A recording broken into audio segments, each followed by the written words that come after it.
In March 1964, Malcolm X and Martin Luther King Jr. met for the first and last time. There, Malcolm X pledged his devotion to the civil rights movement, teaching us all the value of Black unity.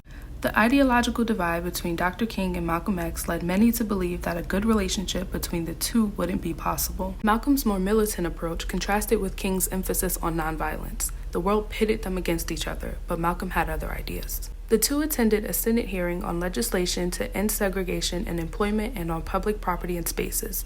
Malcolm saw King outside of the Capitol building and rushed over to meet him. The meeting only lasted a few minutes. Still, Malcolm told Dr. King, "I'm throwing myself into the heart of the civil rights struggle," expressing his dedication to the civil rights movement.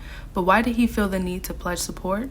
Malcolm X left the Nation of Islam on March 26, 1964, just a few weeks before meeting King. He left because he felt the group needed to take a more active role in the civil rights struggle. Malcolm understood the movement needed their combined effort to succeed. We are stronger together. The system understands the power we have in numbers. MLK and Malcolm X teaming up would have done wonders for the liberation movement. We must continue in their absence, putting our differences aside and working together toward liberation.